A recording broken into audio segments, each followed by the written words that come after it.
Finally.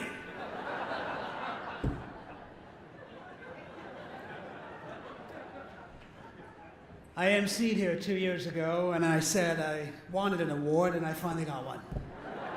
So thank you, AALDEF, for listening. In spite of your better judgment. I know there's a lot of lawyers out there. Thank you. Keep it down.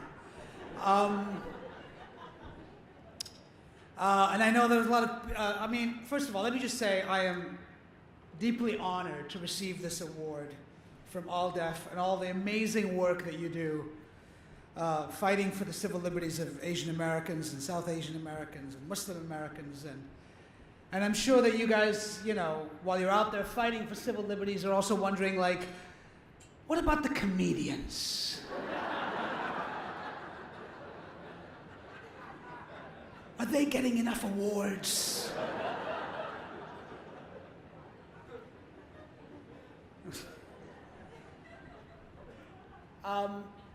I have the strangest job on television. I'm a fake news correspondent.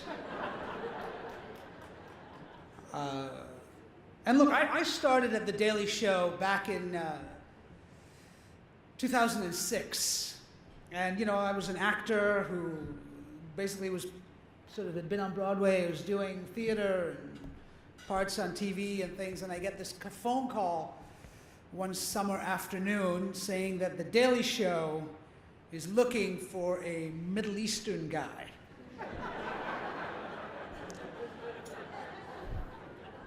And I thought to myself, well, I know what this is. This is either the most elaborately staged Homeland Security sting operation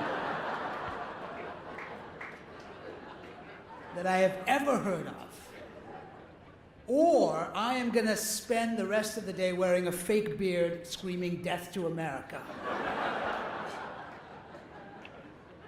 or wearing a turban sitting on a carpet with my legs crossed pretending to fly. So I said to The Daily Show, go fuck yourself. And it paid off. Because they called back. They said, no, we're looking for a correspondent.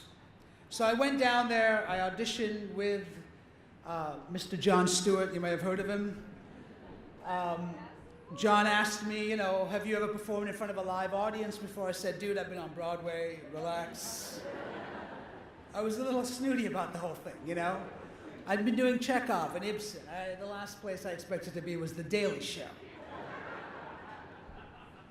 But I took the job because I'm an actor and I needed the money.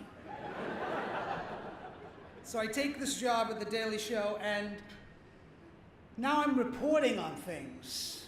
Because let's face it, I was not a news junkie. I got my news from The Daily Show.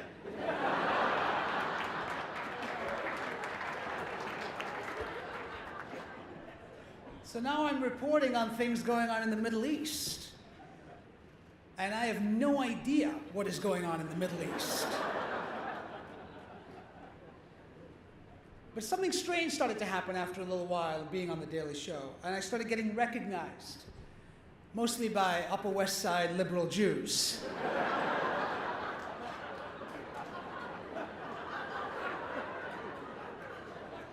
But then something even more disturbing and strange started to happen. Brown people started to recognize me. South Asians, Asians, Middle Easterners, Muslims. They started to come up to me on the street and hug me and say, thank you for the work you're doing.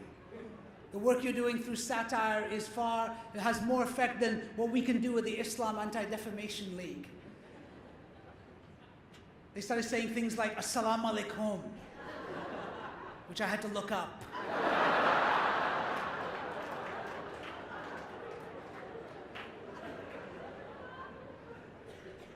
Doesn't mean death to America. That's what I didn't know. They wanted me to meet their daughters. They wanted to see if I was single. It was very disturbing. because I didn't really have much of an affiliation with the faith that I had been brought up with the Muslim American identity, you know? But as time went on, and the Daily Show started sending me out to interview people.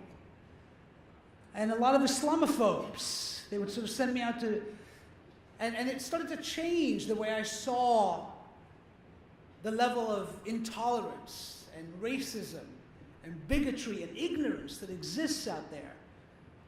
The stuff that AALDEF is dealing with all the time in a real way.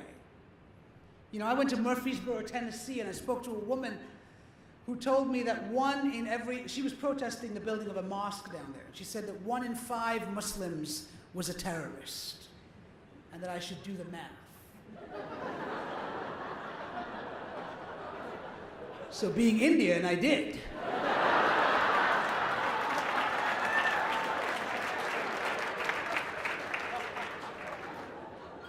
That means it's something like 500 million terrorists. And I thought, well, if that's the case, what the hell is taking us so long? We should have this thing wrapped up by Tuesday.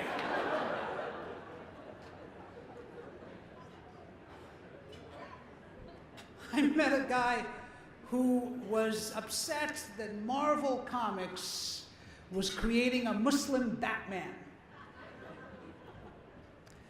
Because he said, how can you tell if he's a good Muslim or a bad Muslim? And I said, you know, Batman is not real.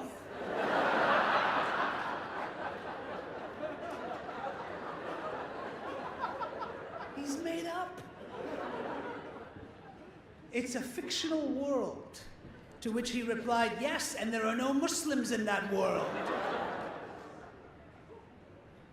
We did a parody on the show based on something that Katie Couric said about how the Cosby Show had cured America of racism, which we all know is true. And so we thought, wouldn't it be fun to make a Muslim Cosby Show? So we created a show called The Cosby Show. Q-U-O-S-B-Y.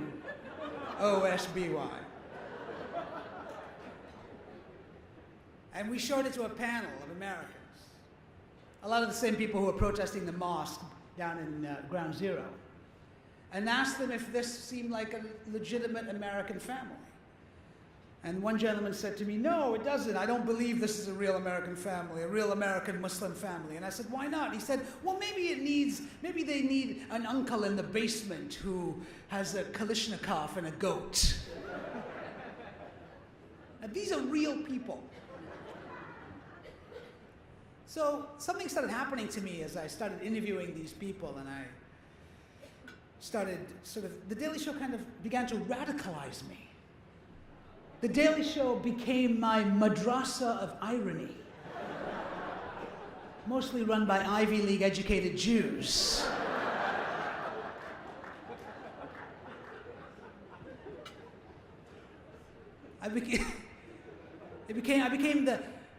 It became a jihad of satire. As I lobbed Scud missiles against ignorance and racism and bigotry from the basic cable network. It became very satisfying. So what I'm trying to say is that what AALDEF does in a very real way,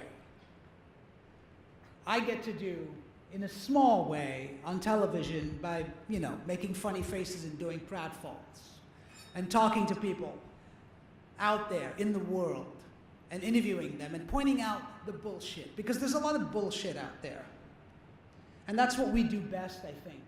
When we do what we do is pointing out the absurdity and the bullshit and holding people accountable. In this age of social media and Twitter, things are disposable now. Everything is disposable.